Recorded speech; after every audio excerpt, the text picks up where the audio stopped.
All right, today we got an interesting project going. We're going to redeck our crane truck bed. It has an 1/8 inch steel diamond plate bed on it that's compromised, so we're gonna rebuild it with some new 1/4 inch diamond plate steel. I'm Dedo, and this is Dedoland.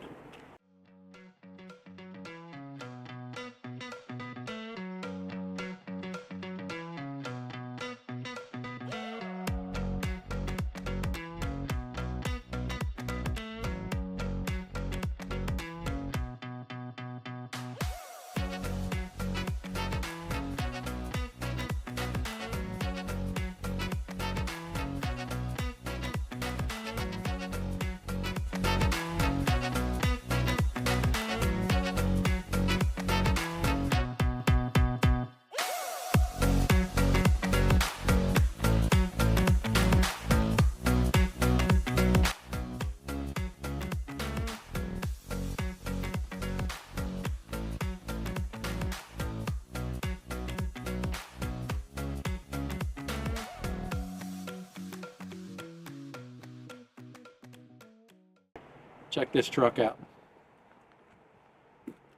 This is about a 20-foot bed that we use for hauling materials around and job boxes around the job sites for that crane. So we got to cut this decking off of here and install new stuff in. We've got to dismantle the existing decking that's on there. It's 1/8 inch steel diamond plate, and it just wasn't strong enough for the service we're using it for. So we have to demolish that, take that off of the deck, and install new 1/4 inch decking, which will be enough for the service we use it for. In that process, we got started thinking we would just cut the perimeter stitch welds off of the old pieces and be able to lift them off in large chunks, but unfortunately they were stitch welded to the cross purlins underneath, so we had to cut between each purlin out individually. What we found was that when we cut the purlins out, the depth of the purlin was less than the depth of the outside channel by 1/8 inch. So we were able to leave a strip of the 1/8 inch diamond plate on there to fill that gap up, which allowed us to lay the 1/4 inch stuff down on top of it and make it an even better surface to work with there. They were a little bit longer than the outside channel, so I had to go along with a cutoff wheel and nip them off and then stitch weld them down, clamp them down, stitch them into place so that they didn't protrude above the outside channel. The new diamond plate that we purchased was 60 inch by 10 foot. However, 60 inch didn't work out to fit to stop at each purlin, and you can't have a seam in the middle of the purlins, otherwise the weight would bend and it would be a weak spot. So we have to end on a purlin. So we had to cut each piece, the width of each piece, roughly anywhere from 54 to 57 inches to make it work out on a purlin. And there were 4 sheets across and then a small 1.5 foot piece at the very beginning. And so we got those all on and got them all stitch welded on and went underneath and welded them to the purlins as well. Comes time to paint this new steel and the old steel, the sides of the truck. I prepped the sides with a orbital flap wheel and some hand sanding and a solvent wipe. And then I chose to use PPG's urethane paint on this truck. We use it on a lot of our stuff. It's a urethane mastic, has the strength properties of an epoxy and the UV resistance of a urethane, so it holds up and shines and lasts for a good long time.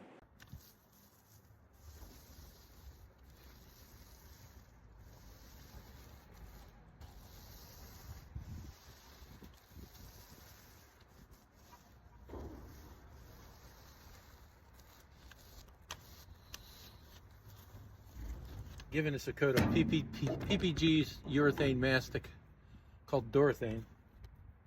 Then we broadcast some fine sand in it to give it a little traction in between the diamond plate lugs.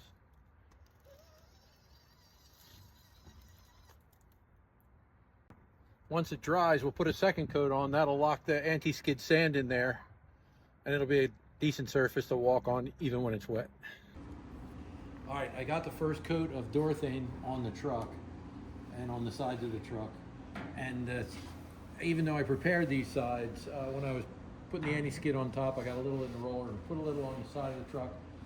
So I want to sand that a little bit before we put the second coat on. And it doesn't take much, but I find that just running this razor scraper down the side and knocking the heavy bits off works good. All right, I got all the heavies off. Then I just got a piece of 120 grit screen on a little orbital like this. Cleaned it up pretty good.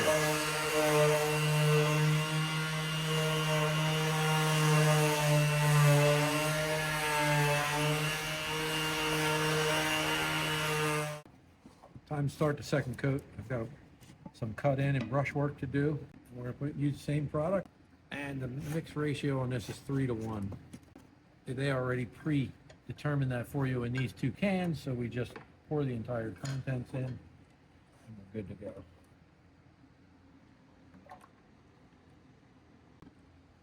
Here's the hardener. Okay, little drill.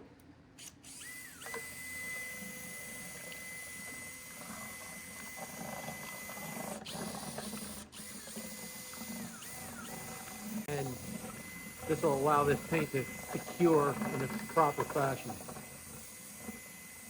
This was a little piece of the bed that I did not prime the other day. It needs to be primed. And then eventually you'll see in the end of this video that we put this company emblems on here. This product brushes pretty good. Rolls really good. It's a really great product. Sprays good too. We use this in the business a lot. Whenever somebody's requesting a durable, shiny surface and on a marginally prepared piece of metal, it's really good. And its composition, being a urethane mastic, gives it the power of a epoxy mastic and the UV resistance, fade resistance of a urethane. It's a really unique product.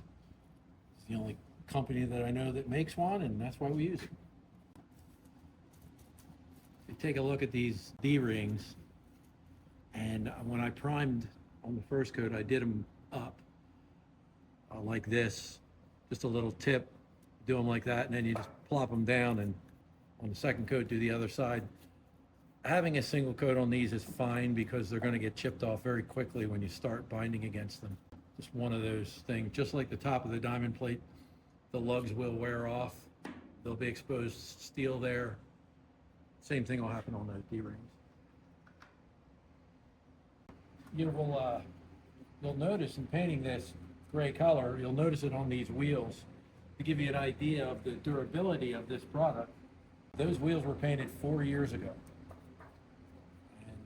Several tens of thousands of miles ago, and they still look great. That gives you an idea of the strength of that paint. There wasn't a ton of preparation needed to do them, just the standard solvent wiping and sanding, but they turned out great, and they've held up great, and believe it or not, I get a lot of compliments about that color. It's a little warmer than Battleship Gray, and it just looks nice on a truck wheel. All right, so I'm cutting in the front portion of this bed here, cover up the spots we had to grind through and the heat that the welder created, and to keep it from rusting. So a little bit of thing there. And as you can see, the anti-skid that I installed the other day on the first coat is now hardened into the surface. And a lot of people will comment that, well, it's just going to wear right off. And that's right, it will on the tops of the lugs. You know, the idea of diamond plate is to give you some traction when you walk on it. That's why you see it on a lot of catwalks and walkways and truck beds. But theory that I have with it is by adding the anti-skid, it gives me traction in between the lugs, because when we start sliding pallets on and off of this truck, tops of the lugs are going to wear off and be bare metal. But in between each lug, it's still going to be anti-skid, so you'll still have good traction, mostly in the wet. In the dry, it's pretty good traction, but in the wet, it's tricky. And we have to climb up onto this truck a lot to secure the loads and run the strapping in there, and so it's good to have that added level of safety, because you don't, slipping off these trucks is never a fun thing. You may have noticed that this backboard was made out of diamond plate as well. It's aluminum. We fabricated this a couple of years ago when we got this truck. It came with a bent up little steel one, and so we got a sheet of diamond plate and some box tubing and formed it up, and we used a MIG welder with a spool gun attachment on it to do all the aluminum welding, and it worked out great. Got some LED lights on it up top to shine on the load when you're loading the truck in the dark, and it really turned out great. All right, time to second coat this deck. Lock in all that anti-skid. Going out good. Now, rule of thumb is, whenever you're painting a flat surface like this, is to, if you have the opportunity, doing floors or whatever, is to roll in the opposite direction on the second coat as you did on the first coat. And that has a propensity to fill in any of the little spots that you missed, and any of the microscopic pinholes in the paint that will allow it to corrode and rust after a while. So that's what we're going to try to do. We're trying to go both directions. I rolled this decking, the length of it, last time, first coat. This coat, we'll roll the width of it.